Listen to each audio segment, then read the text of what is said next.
Olá! Neste vídeo eu vou explicar o que é e como construir um diagrama de Ishikawa, também conhecido como diagrama de causa e efeito. Primeiro de tudo, o que é um diagrama de causa e efeito, um diagrama de Ishikawa?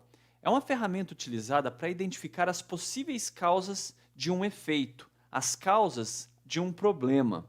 É uma das principais ferramentas utilizadas na identificação da causa raiz de um problema. Essa ferramenta foi criada e popularizada por Kaoru Ishikawa, que é um dos gurus da qualidade. Na verdade, foi ele que criou o conjunto das 7 ferramentas da qualidade que nós usamos hoje. É por essa razão que o diagrama também é chamado de diagrama de Ishikawa. Um outro nome que esse diagrama recebe é diagrama espinha de peixe. E a gente pode ver aqui por quê. Essa figura aqui embaixo é como se fosse um protótipo de um diagrama de causa e efeito. E a gente vê que ele tem esse formato de espinha de peixe. Quando a gente tem um problema, é comum a gente ouvir falar que é melhor atuar na causa do problema do que sobre o efeito do problema. Então vamos dar uma olhada aqui nas 3 estratégias principais para lidar com problemas. A gente pode fazer uma ação preventiva, que atua nas causas dos problemas antes que eles ocorram, ou seja, eles previnem que o problema chegue a acontecer. Temos também ações corretivas que, após a detecção do problema, a gente tenta eliminar a sua causa para evitar o efeito. E também temos as ações de contenção, que quando a gente não consegue eliminar a causa do problema, a gente acaba tomando uma ação para evitar que o problema se propague. Vamos dar uma olhada aqui num exemplo, tá? Vamos supor que nós temos um problema de queda de luz na fábrica. Esse aqui é um problema que existe. O efeito desse problema é a parada na produção, porque falta energia e os equipamentos param. Se a gente fosse fazer um estudo das causas desse problema, a gente poderia concluir que a causa é que o sistema elétrico é mal dimensionado. Assim, ele pode se sobrecarregar e causar todos esses problemas. Então vamos dar uma olhada em algumas ações. No caso aqui de uma ação de contenção, vamos supor que já aconteceu a queda de luz e nós temos a parada das máquinas. Então a gente poderia utilizar uma ação de contenção, que é o uso de geradores alternativos para poder colocar a linha de produção em funcionamento novamente. O que seria uma ação corretiva nesse caso? Nós detectamos, já aconteceu, o sistema elétrico foi mal dimensionado. Essa é a causa do problema. Então, uma ação corretiva seria readequar o sistema elétrico. E qual seria uma ação preventiva aqui nesse caso? A gente poderia já ter um sistema bem dimensionado para a situação atual, mas a gente não sabe do futuro. Então, a gente poderia utilizar medições contínuas dos níveis de consumo, planejar novas instalações de equipamento para evitar que aconteça a queda de luz na fábrica. Então, nesse slide, a gente vai começar a construir um diagrama de causa e efeito. O primeiro passo para construir um diagrama de causa e efeito é identificar o efeito que nós queremos tratar. Então, a gente tem um problema, esse problema tem um efeito principal, que a gente quer estudar quais são as causas que levam a esse efeito. Então, o que a gente tem que fazer?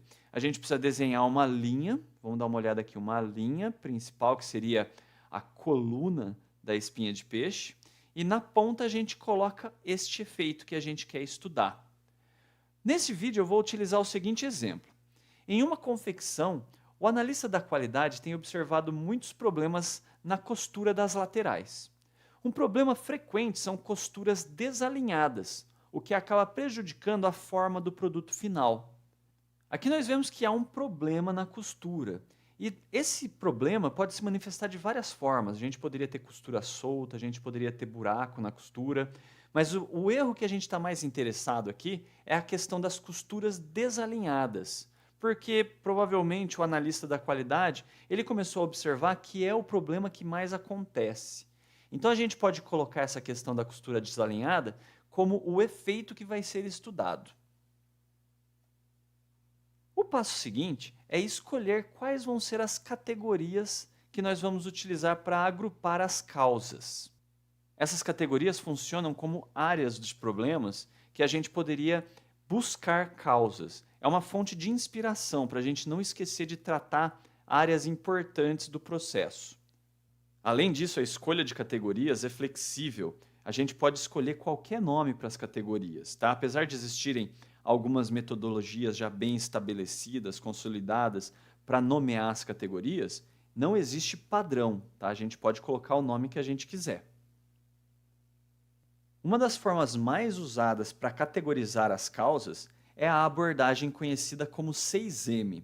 Ela recebe esse nome por causa dos nomes das categorias que ela utiliza. Então a gente vê aqui a primeira categoria, que é o método. Então o método, ele agrupa causas relacionadas ao processo e aos procedimentos, ou seja, como o trabalho é realizado. A outra categoria é a mão de obra, que são as causas relacionadas ao pessoal envolvido com o efeito, tais como capacitação, treinamento, jornada de trabalho, etc. Outra categoria é máquina, que são as causas relacionadas às máquinas, equipamentos que podem estar associados ao efeito que a gente está estudando. O material, que são as causas relacionadas aos materiais e insumos do processo. Medida, que são causas relacionadas a como o processo é medido, mensurado, calibrado. E, por fim, meio ambiente, que são características do ambiente em que o processo ocorre, tais como temperatura, umidade. Também entram aspectos como clima organizacional e motivação. O 6M não é a única abordagem para criar categorias. Então, a gente tem nos livros de gestão da qualidade outras abordagens que também são utilizadas. Por exemplo, esse 4Ps é usado no setor de serviços. Esses Ps vêm de palavras em inglês: place, procedures, people e policies. Ou seja, o local de trabalho, os procedimentos utilizados, as pessoas envolvidas e as políticas. Também existe o 4S, que são os surroundings, suppliers, systems e skills. Ambiente de trabalho, fornecedores, sistemas e habilidades.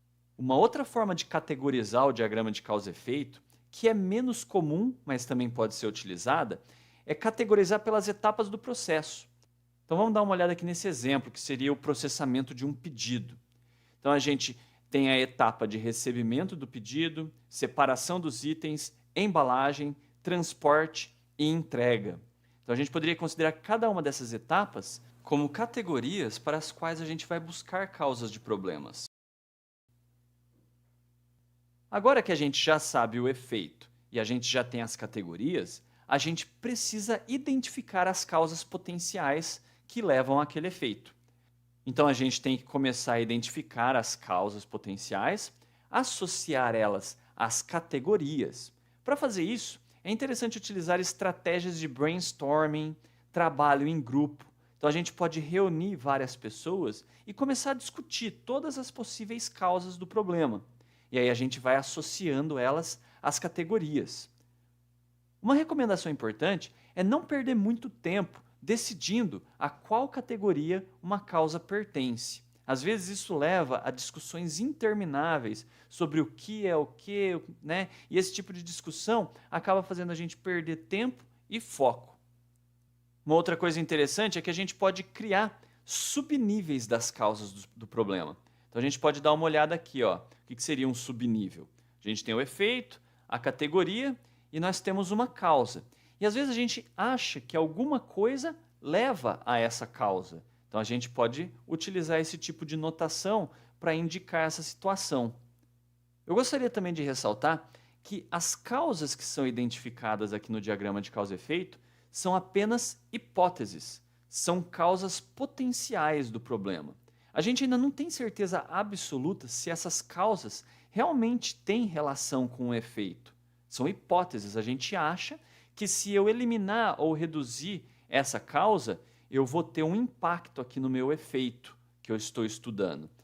Mas pode ser que isso não seja verdade. Então a gente tem que tomar cuidado ao afirmar que isso causa isso. A comprovação dessa relação de causa e efeito requer análises mais profundas. Para isso a gente pode utilizar o diagrama de correlação, que estabelece se há uma relação entre uma variável de entrada e uma variável de saída. Aqui nós temos o diagrama de causa e efeito do exemplo das costuras desalinhadas. Eu resolvi utilizar 4 categorias. mão de obra, máquina, ambiente e método. Vamos dar uma olhada aqui no que eu coloquei na categoria método. Então, no método, a gente poderia colocar, por exemplo, que a máquina está mal posicionada. Então, boa parte dos erros com costuras desalinhadas podem estar sendo causados por uma má posição da máquina, então o funcionário não está conseguindo trabalhar corretamente. Além disso, na hora que o funcionário está costurando, não há indicação do local de costura. Então, isso pode também estar levando a esse erro. Vamos aqui para a mão de obra agora. Então, a gente tem a falta de treinamento. Pode ser que esses erros estejam sendo causados por uma falta de treinamento dos funcionários. Também a gente pode ter um problema com um ritmo muito acelerado de trabalho, o que está levando aos erros. E esse ritmo acelerado pode estar sendo causado por metas muito elevadas de produtividade. Então a gente vê aqui um exemplo de subcausa. Na categoria máquina, a gente pode colocar aqui algumas coisas. Por exemplo, falta de um dispositivo anti-falha na máquina que evite, mesmo se o funcionário não estiver tão bem treinado, mas que evite o desalinhamento das costuras. Além disso, a gente pode identificar que a máquina é antiga. Se a máquina for antiga, pode ser que ela não tenha uma tecnologia adequada para evitar esse tipo de problema. Por fim, na categoria ambiente, eu coloquei a temperatura alta no local de trabalho, que pode causar desconforto térmico, o que pode também desconcentrar o funcionário e causar algum problema lá na parte de costura. Eu gostaria de ressaltar que esses problemas são específicos de uma empresa. Então a gente chama quem trabalha lá no setor de costuras, a gente chama alguém da área de qualidade, a gente chama alguém da área de projeto de produto, para tentar chegar nesse diagrama, mas esse diagrama é específico da empresa que foi estudada. Em uma outra empresa que trabalha no setor de confecções, pode ser que as causas fossem outras, porque as situações de trabalho, a mão de obra, as máquinas utilizadas são diferentes. E para finalizar esse vídeo, eu vou fazer algumas considerações finais.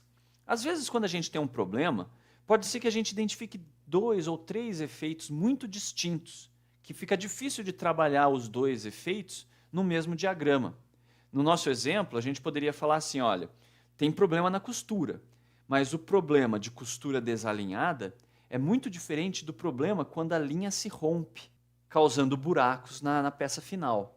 Então, a gente poderia criar 2 diagramas de causa e efeito separados para esses 2 efeitos distintos. Uma outra consideração importante é que o diagrama de causa e efeito ele é melhor quando ele é feito colaborativamente, com o envolvimento de várias pessoas, principalmente pessoas que conhecem do processo, que atuam no processo. Aí quando a gente reúne essas pessoas, para extrair as causas do problema, a gente pode utilizar cartolinas, a gente pode utilizar quadros, aí a gente vai rabiscando até chegar no conjunto de causas que levam àquele efeito. Então é muito comum esse processo de coleta de dados ser informal e ser feito como um rascunho. Mas é interessante que depois os resultados desse brainstorming, dessa coleta de dados, sejam documentados. Ou seja, uma versão formal, eletrônica do diagrama de causa e efeito tem que ser feita e arquivada para que ela possa ser utilizada em projetos futuros. E para finalizar, eu queria dizer o seguinte, o diagrama de causa e efeito é apenas o ponto de partida para a resolução de um problema, para eliminar um efeito. Quando a gente identifica várias causas, a gente ainda precisa coletar mais dados para verificar se realmente essas causas têm relação com o efeito. A gente também precisa propor planos de ação que vão atuar sobre essas causas e possivelmente eliminar o problema. Então eu queria ressaltar que o diagrama de causa e efeito é só o ponto de partida. Tá? A gente ainda tem muita coisa para fazer até conseguir eliminar um problema. Bom, pessoal, então era isso que eu queria explicar para vocês sobre o diagrama de causa e efeito. Espero que tenha sido bem claro. Se surgir alguma dúvida, deixem um comentário. Um abraço e até mais.